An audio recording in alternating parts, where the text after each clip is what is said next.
Although Zhu Bing, who we're going to look at next, is, well, he is now in the US, Xu Bing, his career was primarily in China. He did sort of develop his practice in China.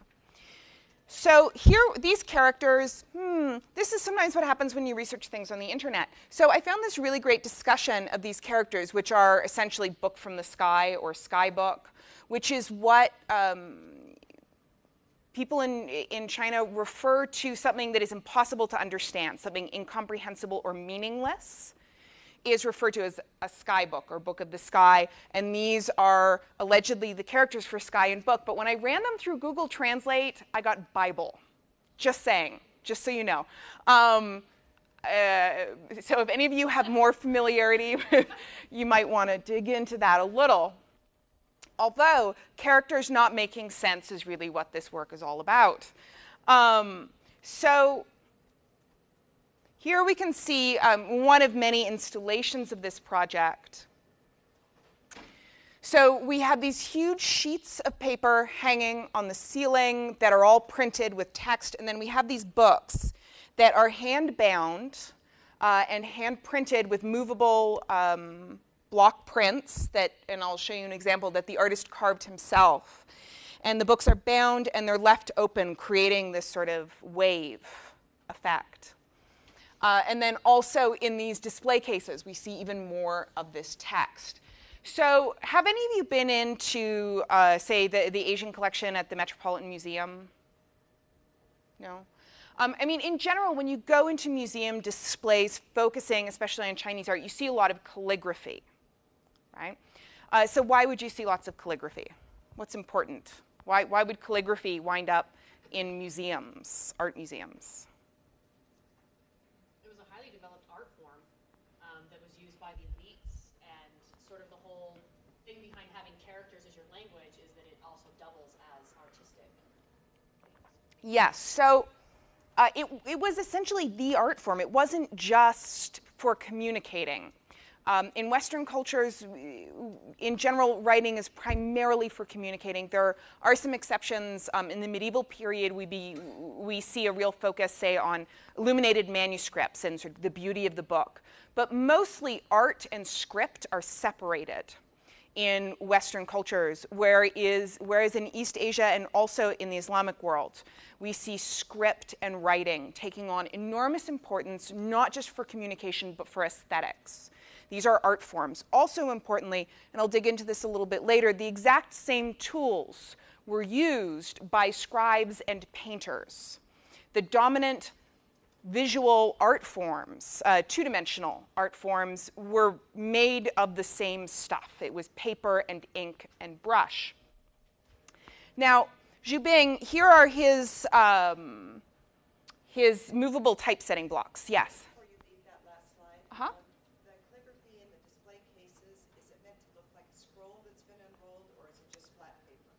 Well, that's a great question. It does look here like there's a rod. So this sense that they have been unrolled. And I think we could probably read these the same way. Yes. However, they're not handwritten, right? He's using movable type. He's carved over 1,000 blocks, right? 1,000 different characters that he's hand carved. He started out as a printmaker. All of these characters are invented by the artist. None of them are real. So Western viewers will go in and be like, well, I can't read this. But that would be true of Chinese viewers as well. There are parts of each character in here, just to give you a sense. I want to go back and talk a little more about the movable type, but to give you a sense of what they look like, here, one of the books. Parts of them would be familiar. You'd be like, oh yeah, that almost looks like a character I know, but nope. And whenever he worked really hard to develop these characters, whenever he came up with one that was just too far off, he would discard it, right? They had to really look like real characters, even though they weren't readable. Now, so when did Europe start using movable type? 1455. Awesome, yes. So Gutenberg's press, we see in the 15th century in Europe the emergence of this technology. Do we know when it emerged in China? Way earlier than that. So during the Song Dynasty. Your pronunciation is likely better than mine. In the 11th century, we see the emergence of movable type. And the style that he's using is, so while the characters are made up, the style will be familiar to anyone familiar with the history of print and calligraphy in China. So basically, this follows the style of Ming Dynasty calligraphy and type, which revisited and sort of repurposed and cleaned up Song Dynasty type. So there's this sort of long stylistic history that he's drawing on. Sarah, just before you go further, Yeah. get my dates. Did you say 1455? In Europe? Yeah. Because I think Gutenberg is like 1200s. No. It's way later. No. Yeah. Okay. Well, I think my note said circa 1450, so you're more accurate than me. So the Song Dynasty is when? 10th to 13th century. How does the Chinese, can you spell that dynasty? Okay, so Song, S-O-N-G. Oh, well, that's Just like you think. And then Ming Dynasty was 14th to the 16th century, M-I-N-G. Yeah. we said Song is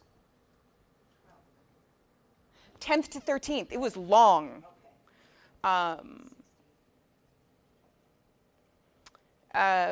And so Bi Sheng developed in the 11th century movable type in China.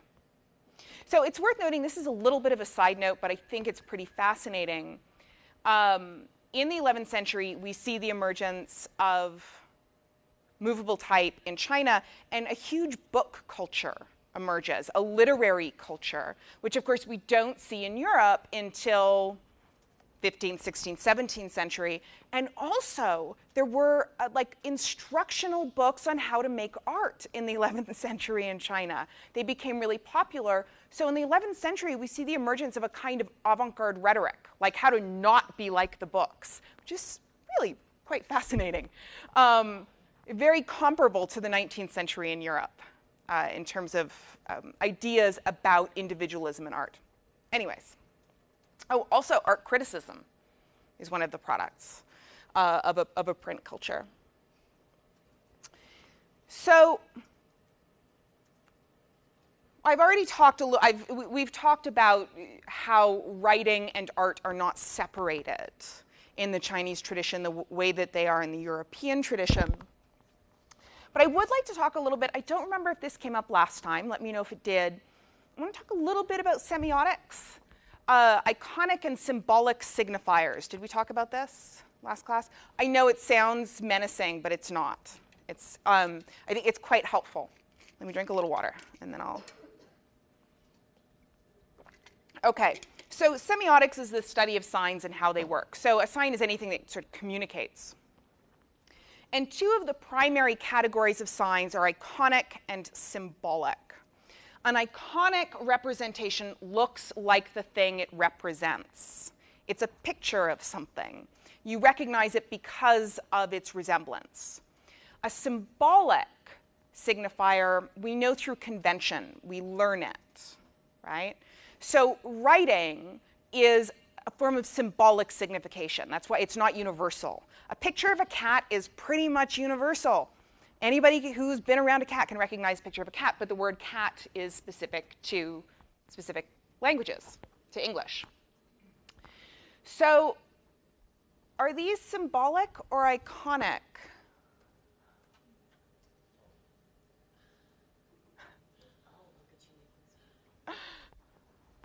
Well, in some ways it has to be symbolic. If it were real characters, They would be symbolic. it would be symbolic.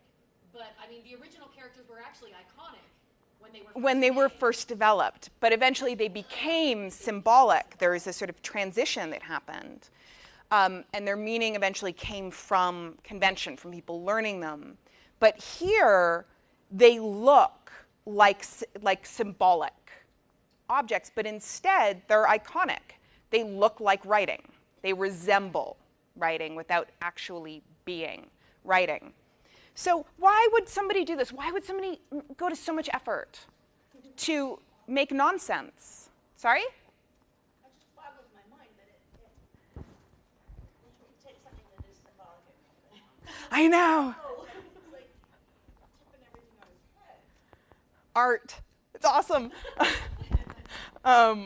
And again, just the scale of this. This is huge, right? So They're, when it's reinstalled over and over, does he ever change the configuration?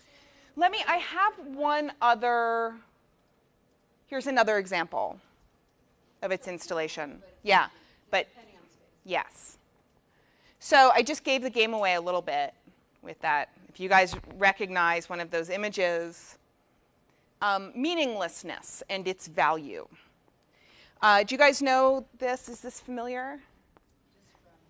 Hugo Ball wearing his cubist costume, or the lobster bishop, or the robot, which he wore in Zurich in 1916, June 23rd, at the Cabaret Voltaire, where he recited this poem, Caruana.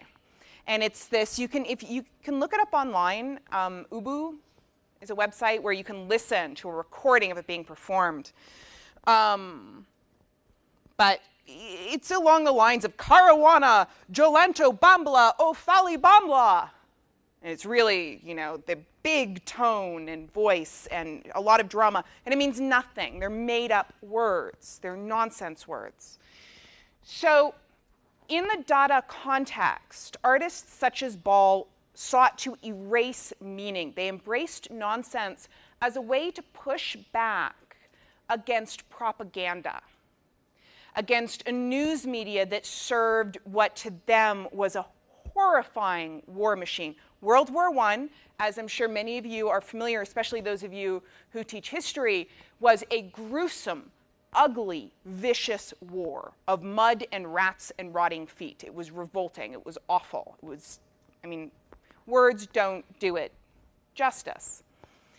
And the artists who ran away to Zurich, who went there to get away from the war, really they looked at what was happening around them.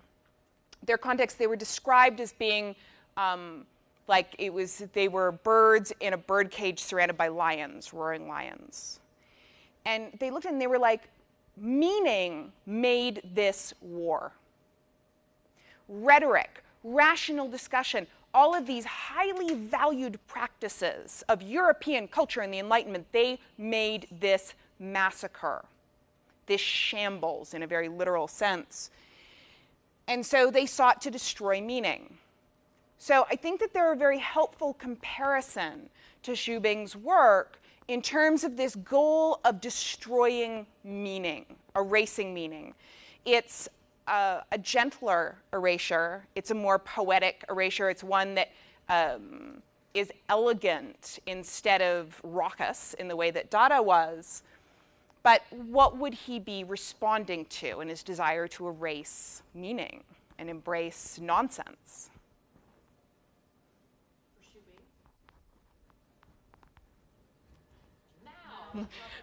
Propaganda. Yeah, the Cultural Revolution. This was the context in which he grew up and was educated. And so while he was in college, this was what art was, right? It was, these are actually pretty great prints stylistically, but really artists just made propaganda, and anything that embraced subtlety or complexity or anything that resembled intellectualism was seen as counter-revolutionary. It had to be destroyed. So he's found his own way to push back against a sort of overdetermined use of language and art to serve politics, right? He embraces the meaningless. Back to those little individual woodblock pieces that have been carved. How many? Over 1,000. And then he rearranged them in different ways to print out the main. Yeah. Yeah, because he made them as movable type, so he's essentially like printing texts. They just don't mean anything. I have this vision of the future when somebody finds these and they've lost all of the conversation around them. All they have are these books, and they're trying desperately to translate them, and they just can't. Yeah. And then on his work, I wanted to close with this comparison to landscape painting, because his installations have been compared to landscape, this idea that he is engaging with the history of landscape painting. So both in terms of the scroll, this sort of sheet that hangs and is viewed, but also this sort of the rippling water constituted by the books, this sort of lowering cloudy sky that he creates with his banners of text. And interestingly, this, the embrace of landscape painting in particular really picked up during the Song Dynasty, which is the same time that print emerges. So this idea of landscape as being highly aristocratic and a sign of one's balanced relationship with nature. But also, these landscapes are invented. They're fictional, idealized landscapes, fantasized by the artist, rather than based on reality, which has a pretty interesting crossover, this sense of something that's just purely invented and the pleasure in that invention. This form of landscape painting, because of its aristocratic connections, was, of course, rejected during the Cultural Revolution. It was, anti-Mao. It was counter-revolutionary. And so one of the reasons I bring this up is that I think it's really important to recognize artists like the Dada artists in Europe, they fight against convention and tradition, right? To be avant-garde in a Western tradition is to refuse old stuff, right? To reject it, to discard it. I think of the Italian futurists, like burn down the museums, all that crusty old moss-covered nonsense. Whereas in China, after the Cultural Revolution, to reject tradition means something else entirely, because rejecting tradition is what the government did. It's what authority did. So embracing tradition for a Chinese artist has a very different meaning than it would for a European or American artist.